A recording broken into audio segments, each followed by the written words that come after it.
기도하시겠습니다. 귀한 찬양으로 하나님께 영광을 돌리신 찬양대 대원 심령의 은혜를 주시고 성도님에게 은혜를 주옵소서.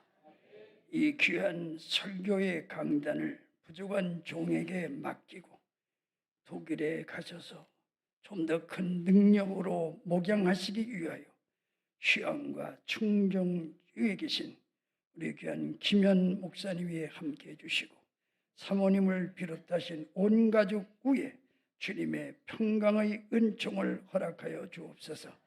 이 시간 하나님의 깊고 오묘한 진리의 말씀을 전하고 듣는 이 시간, 어수선하고 복잡한 생각은 안개같이 사라지게 하시고 오직 주님의 말씀만 전하고 주님의 말씀만 들려지는 귀한 시간이 되게 하여 주옵소서.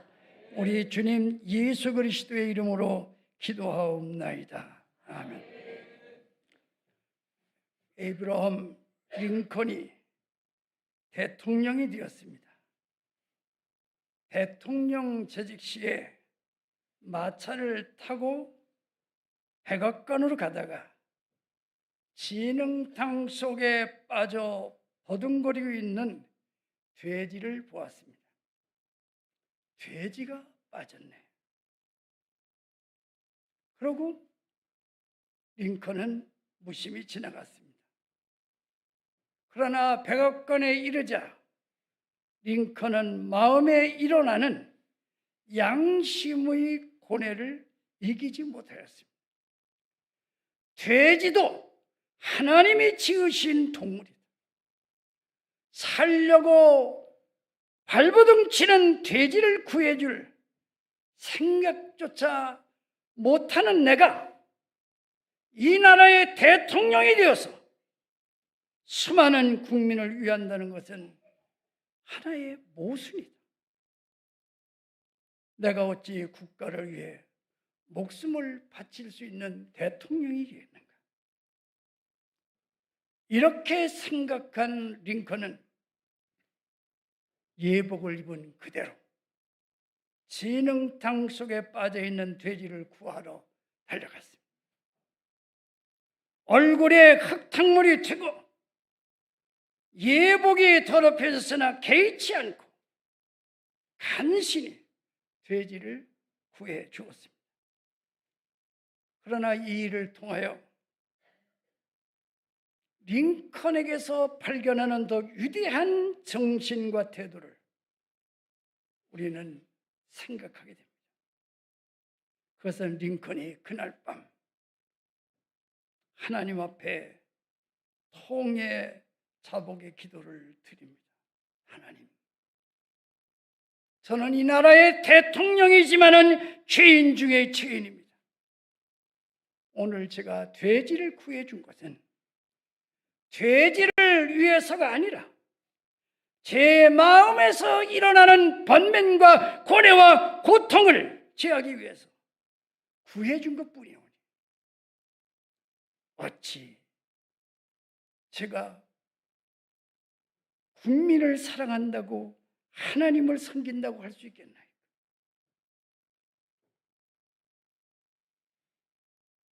결국 링컨은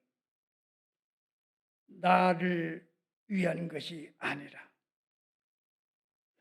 하나님을 위하지 못했다는 그런 통해 자복의 기도를 드렸던 것입니다. 오늘 본문 역대상 3절로 25절 말씀에는 이스라엘 대역사 가운데 가장 위대한 왕, 바로 다윗 왕에 얽힌 이야기를 기록하고 있는 말씀입니다. 우리는 오늘 다윗이 이스라엘의 위대한 왕이 될 수 있었던 그 이유, 그가 그토록 크게 인물로 활약할 수 있었던 까닭이 무엇이었는가를 살펴보면서 은혜를 나누고자 합니다.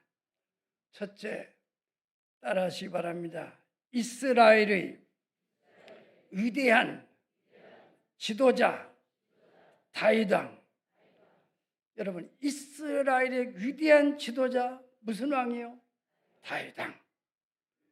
오늘 본문 3절로 9절에 있는 내용입니다. 오늘 본문에는 그들이, 백성들입니다. 그들이 다윗에게 기름을 부어 이스라엘을 왕으로 삼았다 하는 내용을 기록하고 있습니다. 본문 내용에 앞서 존 뉴턴의 인간의 세 가지 유형에 대해서 잠시 말씀드리려고 합니다. 첫째, 인생을 기피하는 요나 같은 사람의 유형을 얘기합니다. 남이야 살든지 죽든지 먹든지 마시든지 내 기분, 내 감정, 내 욕심, 남은 잘 살면 돼 하는 지나친 이기주의, 다른 말로 말하면 기회주의자인 것입니다. 뉴턴은 둘째로 달려가는 말에 올라타서 목을 붙들고 있는 거예요. 여러분, 말 타보신 분들 계시죠? 저는 일찍이 초등학교 시절에 소를 타다가 떨어졌어요. 소를 얼마나 타고 싶은지 딱 올라탔는데 이 소가 눈두렁에서 내리뛰는 바람에 떨어져가지고, 하마터면 그때 배가 안 터졌으니까 살았지, 배가 터졌으면 죽을 뻔했어요. 그래서 소 한번 타보고, 제주도 여행 가서 한번 말을 타보고, 신해산 올라갈 때 낙타를 타보고. 근데 보통 어려운 게 아닙니다. 이 사람은 뭐냐면은 말에 올라타서 목만 붙잡고 있는 거예요. 말만 붙잡고 있는 사람. 요즘 세상에 속된 말로 그런 얘기 하더라고요. 개와 같이 가면 개 같은 사람, 개 주위를 따라가면 개만도 못한 사람, 개 앞에 가는 사람은 개보다도 악한 사람. 근데 어떤 말에 올라탔습니다. 이 사람은 말의 목을 붙들고 죽느냐 사느냐 전혀 자기 의지대로 사는 게 아니라 말목을 붙들고 말이 가는 대로 따라가는 사람, 이런 사람을 종속적인 사람이라. 세 번째는 인간을 창조하신 하나님께 자신의 전부를 의탁하고 하나님 지시하시는 대로 따라가는 충성스러운 사람, 하나님 중심적인 사람, 이런 사람을 우리는 신본주의자라고 합니다. 새로운 역사는 이러한 사람을 통해서 나타나는 것입니다. 왜냐하면 하나님께서는 이런 사람들을 통해서 영광을 받으시고 쓰시기 때문에. 여러분, 세상의 일이란 하고 싶다고 되는 것도 아니고, 능력이 있다고 되는 것도 아니고, 잘났다고 되는 것도 아닙니다. 문제는 내가 지금 하나님의 뜻대로 사느냐, 하나님의 뜻에 어긋난 삶을 사느냐, 내 인생길을 어떻게 가고 있느냐가 중요한 것입니다. 오늘 본문 3절 하반절에 보면 그들이 다윗에게 기름을 부어 왕으로 삼으니 여호와께서 사무엘을 통하여 전하신 말씀대로 되었더라 그랬어요. 하나님께서 다윗을 이스라엘의 왕으로 계획하시고 하나님의 뜻대로 다윗을 쓴다는 거죠. 이스라엘은 대단한 나라입니다.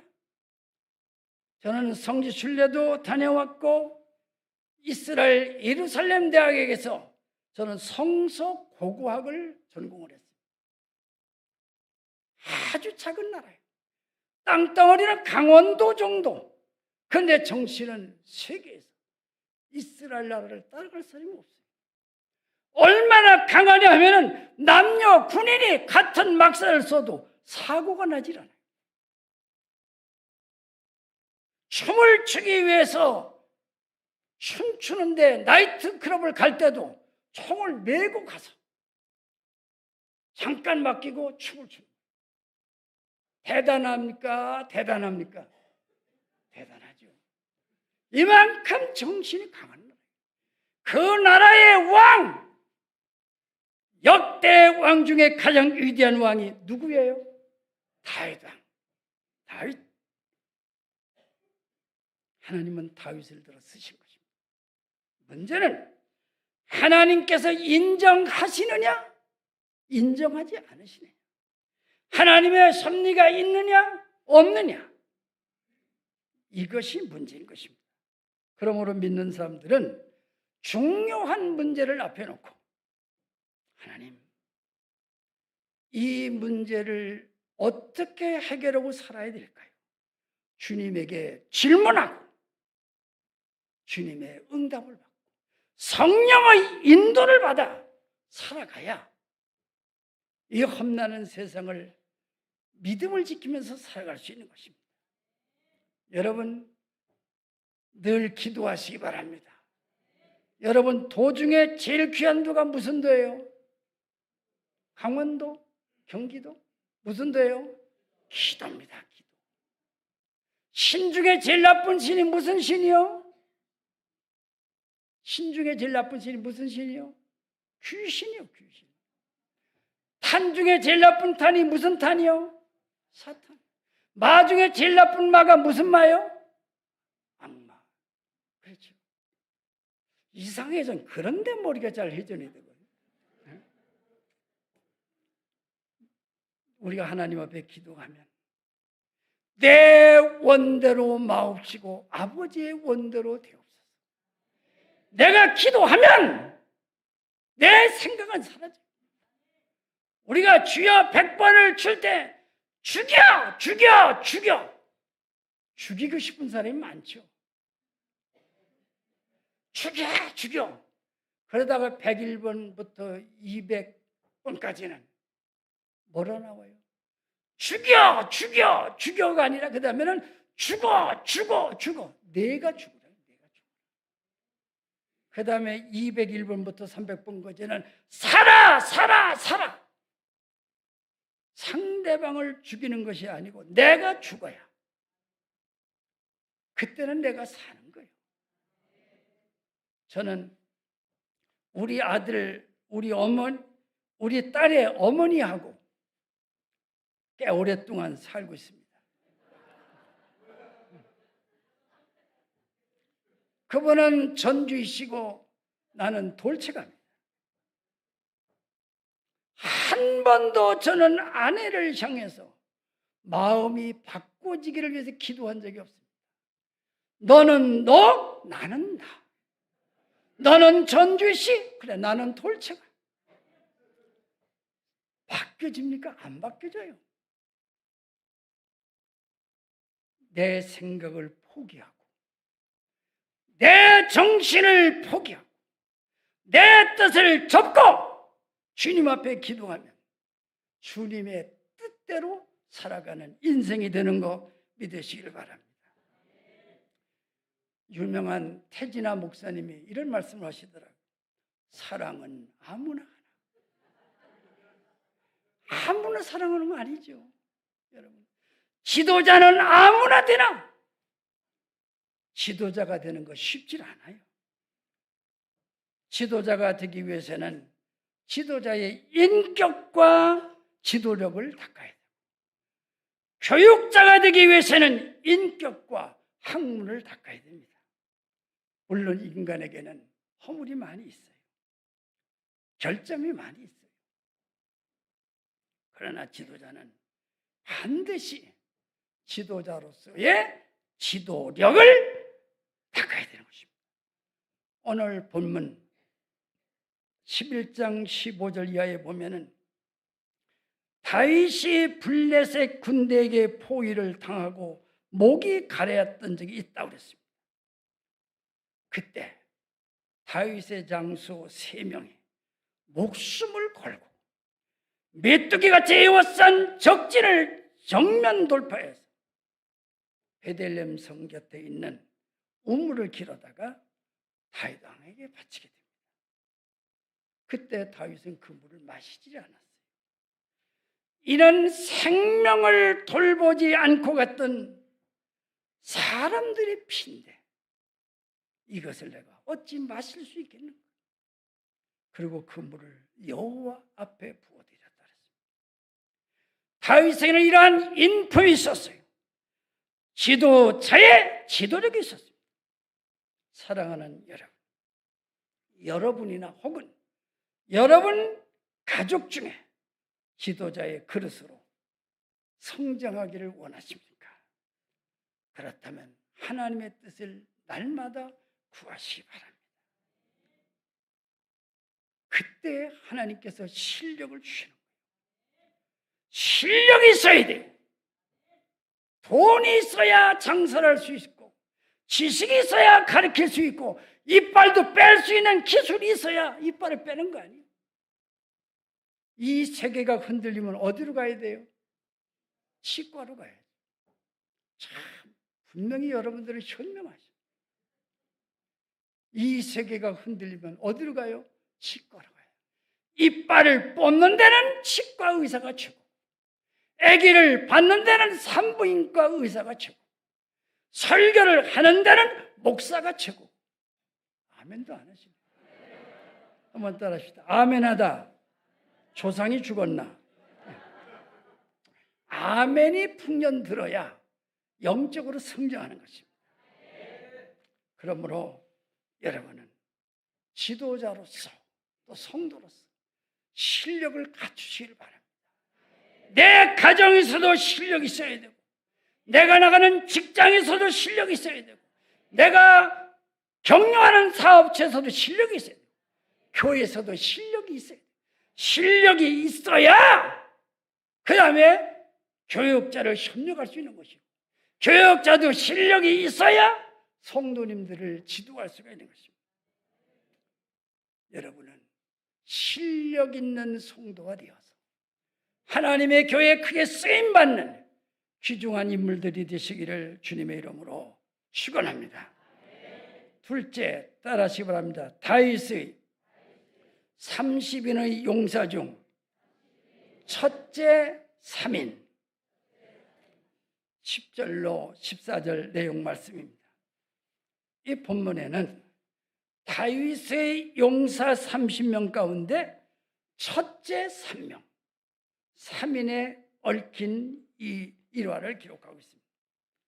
이 내용에 앞서서 한 슬기로운 왕의 이야기를 잠시 소개할 겁니다.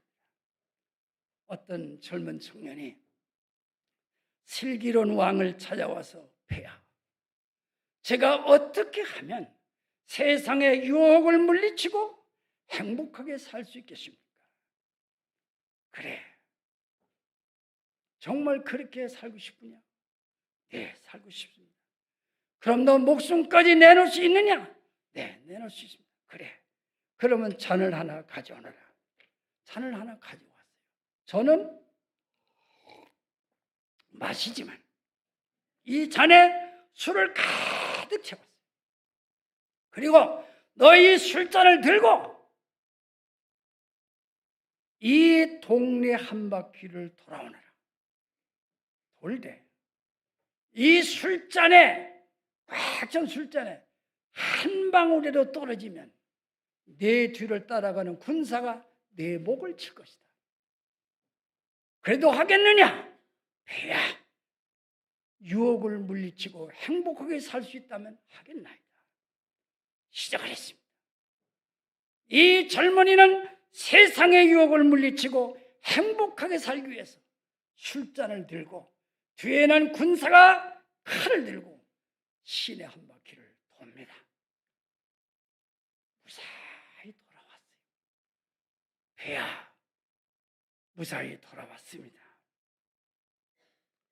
그래, 물 한 방울도 흘리지 않았느냐? 예, 한 방울도 흘리지 않았습니다. 그래, 그럼 네가 뭐 좀 본 것이 있느냐? 아무것도 없습니다. 너 들은 것이 있느냐? 아무 소리도 못 들었어요. 뭐라고? 거리에 널려있는 거지들 못 보았단 말이냐? 네, 못 보았습니다. 가게마다 있는 상인들 보았느냐? 못 보았습니다. 술집에 술꾼과 노름꾼을 보았느냐? 못 보았습니다. 배야, 저는 제 목숨이 날아갈까 봐 이 술잔만 들고 돌았기 때문에 어떤 것도 본 것이 없고 어떤 소리도 들은 적이 없습니다. 그때 이 슬기로운 왕이 옳다!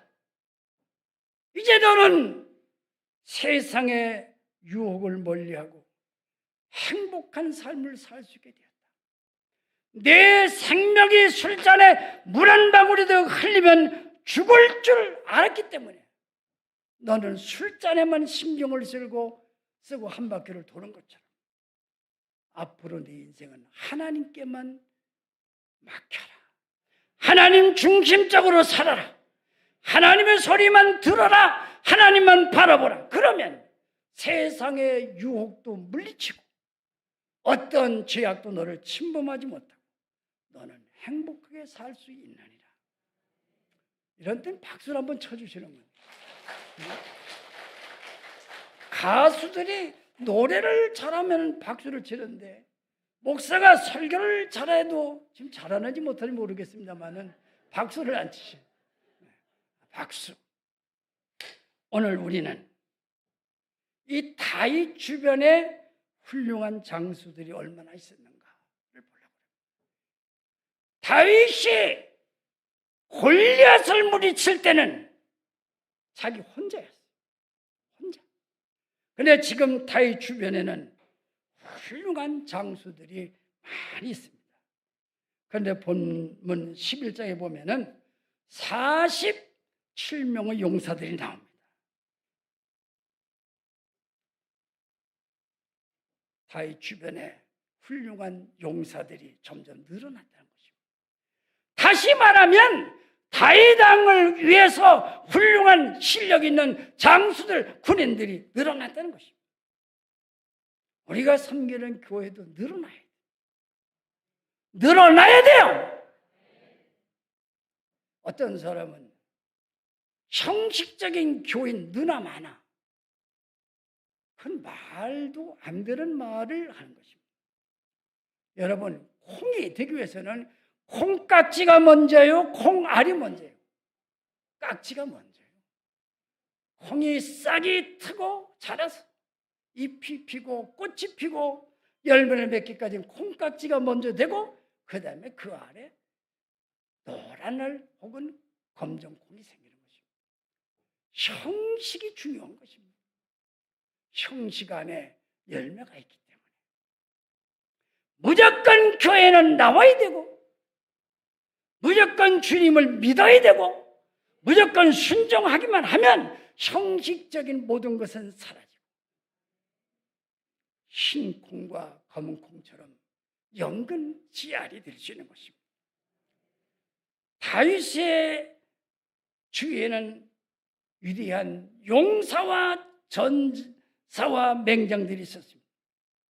그런데 이 조직은 아주 최고의 조직 30명 가운데 첫 번째 3명이 있어요. 이들은 용사 중에 최고의 용사들입니다. 오늘 본문 10절을 보면 다윗에게 있는 용사의 우두머리는 이러하니라. 이 사람들이 온 이스라엘과 더불어 다윗을 힘껏 도왔다. 힘껏 도왔다. 최고의 용사 3명이 다윗을 힘껏 세워 한나라의 왕으로 오르도록 했다는 것입니다. 오늘 본문에는 야소보암, 엘르아살, 본문에는 없지만은 삼마, 이 세 사람은 장수 중에도 최고의 장수들. 그 중에 한 명은 한 번에 300명을 죽이는 야소보암 같은 장수도 있었습니다. 이러한 사람들이 다윗을 왕으로 올려세우고 다윗을 도왔던 것입니다. 우리가 섬기는 교회도 그렇습니다.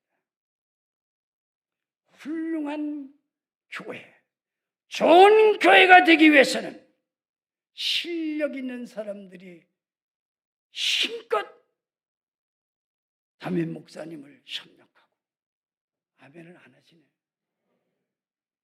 실력 있는 성도님들이 담임 목사님을 협력하고, 그래도 안 한 분이 한 분도 없으시네. 다 하셨네.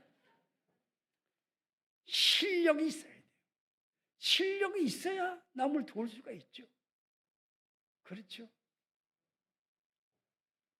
따라하시 바랍니다. 좋은 목사는 좋은 교인이 만들고, 좋은 교인은 좋은 목사가 만든다. 누가 한 말이에요? 제가 한 말이에요. 좋은 목사는 좋은 교인이 만들고, 좋은 교인은 좋은 목사가 만든다. 믿습니까?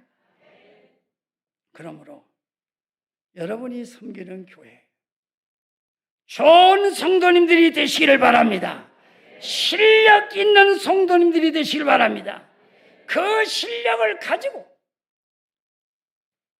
힘껏 목사님을 도와서 더욱더 부흥하고 성장하는, 그래서 하나님께 영광을 돌리는 여러분들이 되시기를 주님의 이름으로 축원합니다. 셋째, 따라하시기 바랍니다. 다윗의 30인 용사 중 둘째 3인, 그러니까 최고의 30명 군인이 있고, 그 중에서 첫째 3명의 장수가 있고, 지금 소개하는 것은 두 번째 해당되는 3명의 장수를 말하는 것입니다. 본문 내용에 앞서서 삼국지 이야기를 잠시 들려드리려고 합니다. 제가 언젠가 오다가 동해 휴게소 했는데 보니까 그 책을 파는 데가 있더라고요. 근데 굉장히 싸요. 그런데 삼국지가 이만큼 두꺼운 게 있어요. 이거 내가 한번 읽어봐야 되겠다. 그래서 삼국지를 한번, 다는 못 읽었지만 읽었습니다. 삼국지 내용 가운데 이런 게 있습니다. 유비라는 장수가 있어요. 현덕, 유비 현덕. 유비 현덕에게는 하늘천 아들자, 천자, 갓난 아이가 있습니다. 그런데 그 유비의 적장수가 누구냐면 조조예요. 이 사람은 아주 야비해. 그래서 그 유비의 갓난 아기를 빼앗아갔어요. 그러니 유비는 자기의 귀중한 아들, 갓난 아이를 적장하게 빼앗겼으니 가슴이 아팠겠어요? 슬펐겠어요? 아프고 슬펐겠죠. 기가 막혔겠어요? 막혔겠어요? 기가 막히면 죽어요? 살아요? 죽죠. 기가 막힌 일입니다. 그런데 유비에게는 유명한 장수 조자룡이라는 장수가 있었어요. 이 사람은 대단한 사람입니다. 이 사람이 말을 타고 적진을 향해 갑니다. 왜? 자기가 모시고 있는 장수 유비의 아들을 구해주기 위해서 말을 타고 갑옷을 입고 칼을 휘두르면서 갑니다. 유비가 얼마나 무술이 뛰어났든지 간에 빗발치는 그런 화살 속에서도 적진을 뚫고 가서 유비의 아들 갓난아기를 구했습니다. 그리고 갑옷에다가 팍 넣고, 그리고 칼을 들고 옵니다. 이 조자룡을 죽이기 위해서 빗발치는 화살이 계속 왔지만 조자룡도 괜찮았고 말도 괜찮았고 무사히 왔습니다. 그때 유비 앞에 무릎을 딱 꿇고 적장에게 빼앗겼던 장수님의 아들을 구해왔습니다. 그러면 이때 유비가 기쁘겠어요? 기쁘겠어요? 얼마나 기쁘겠어요? 그런데 유비는 너 이놈! 칼을 쫙 뽑아들더니 아기를 한 손에 넣고서 찌르려고 합니다. 내 놈 때문에 둘도 없는 훌륭한 장수를 잃을 뻔하였다. 그때 조자룡은 무릎을 꿇고 눈물을 흘리며 맹세를 합니다. 저는 지금까지도 충성을 했지만 앞으로도 제 목숨을 다 바치겠나요? 얼마나 감동적인 이야기입니까?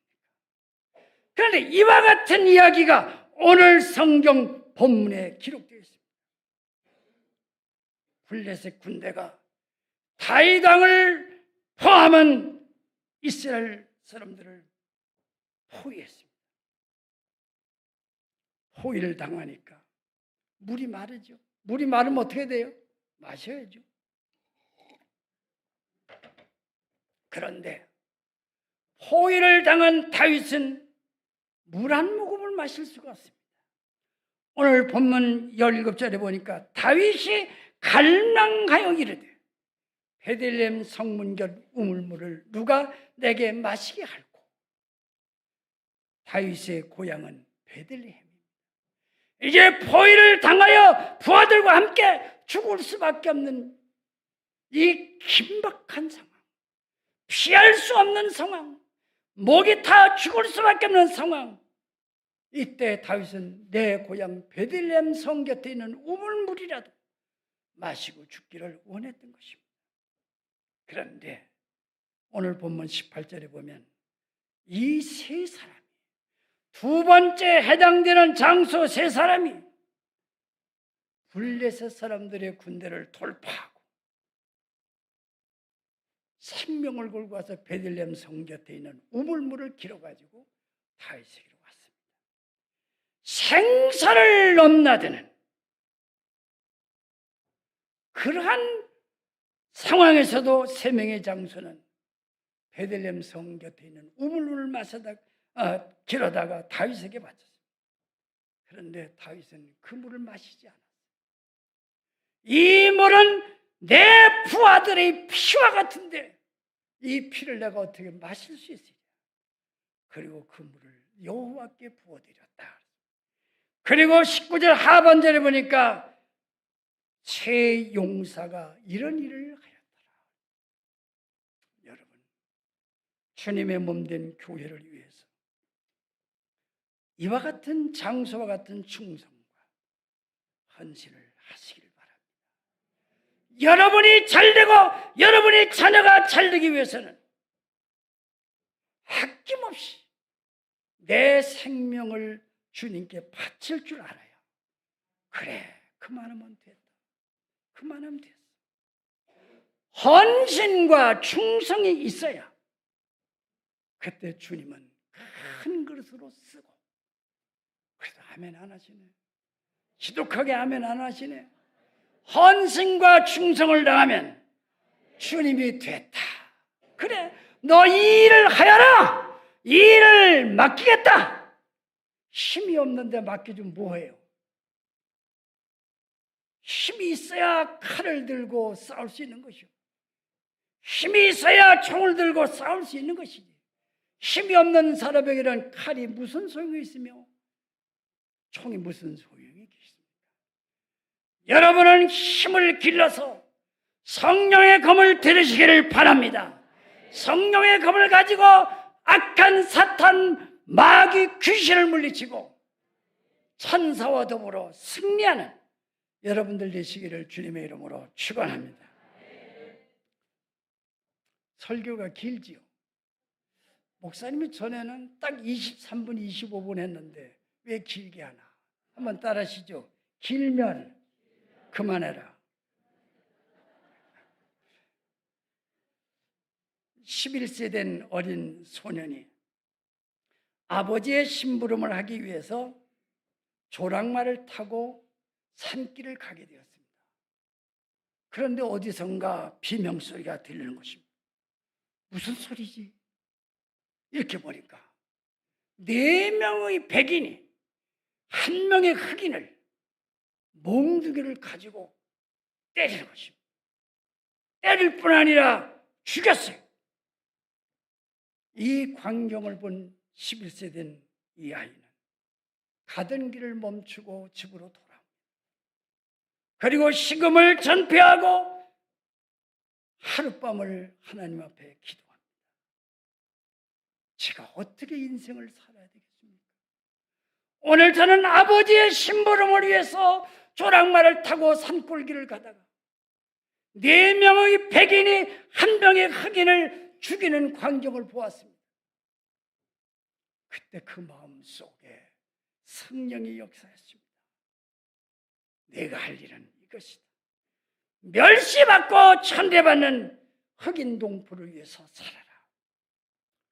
그 성령의 감동을 받고 그 다음날 아버지 앞에 무릎을 꿇고, 아버지, 어제 제가 심부름을 가다가 이런 일을 당해서 지난밤 아버지 심부름은 못했지만 저는 위대한 것을 발견했습니다. 제 앞으로 일생은 나의 흑인 동포를 위해서 제 생명을 아끼지 않고 바치고 살겠습니다.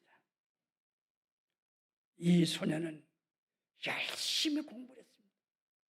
필사노력에 공부를 했습니다. 17세가 되던 해 전 세계에서 가장 유명한 미국의 하버드 대학 가보셨어요? 저도 하버드 대학 출신일 뻔했는데 실력이 모자라서 저는 못 갔어요. 17세 되던 해에 하버드 대학 법학과에 합격을 했어요. 이럴 때 박수 한번 치셔야죠. 네. 여러분 대단하지 않습니까? 흑인. 그냥 짐승 취급받는 흑인. 그가 17세 되던 해 하버드 대학 법학과에 합격을 했어요. 그런데 미국에서는, 그 대학에서는 흑인이라고 하는 인종차별로 허락하지 않았어요. 1년 후에 다시 공부해서 하버드 대학 법학과에 입학을 하게 됐지만 그 대학교는 허락하지 않았어요.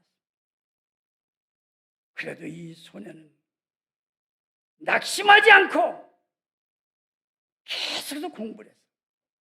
23세가 되던 해 몇 번 합격을 했을까요? 17살부터니까 7번 합격을 했어요. 그래도 하버드 대학은 입학을 허락하지 않습니다. 그때 이 청년은 미국 대법원에 합격 소송을 내게 됩니다. 대법원에서는 이 흑인이라고 하는 것 때문에 입학을 허가하지 않는 것은 불법이다. 허락하라! 명령을 내렸어요. 그래서 이 사람이 하버드 대학 법학과에 입학을 했고, 그 뒤부터 미국에는 흑인이든 백인이든 실력만 있으면 어느 대학이든지 갈 수가 있었어요. 이 소녀는 열심히 공부를 했어요. 미국 흑인 인권 운동의 지주가 되었습니다. 그분이 바로 우리가 존경하는 마틴 루터 킹 목사님. 마틴 루터 킹 목사님이 마지막 세상을 떠날 때 제자들이 선생님 한 말씀만 해주세요. 한 말씀만 해주세요. 그때 루터 킹 목사님 마지막 한마디가 나는 세상 모든 사람을 사랑하였습니다. 사랑하는 여러분, 실력 있는 성도님들 되시길 바랍니다. 사랑 있는 성도님들 되시길 바랍니다. 그래서 우리 교회가 더 크게 부흥하고 성장하는데 여러분들이 일심, 합력, 단결, 헌신, 충성하셔서 하늘에는 상급이 쌓여지고 교회는 부흥되고 여러분 머리 위에는 하나님의 놀라운 축복이 임하시기를 주님의 이름으로 축원합니다. 기도하시겠습니다. 이 시간 전하고 들은 하나님의 말씀대로 순종하고 헌신하여 실력 있는 성도, 협력하는 성도, 부흥하고 성장하는 귀한 재단과 성도님들 가정과 경영하는 사업장과 일터에 복의 복을 더하여 주옵소서. 우리 주님 예수 그리스도의 이름으로 기도하옵나이다. 아멘.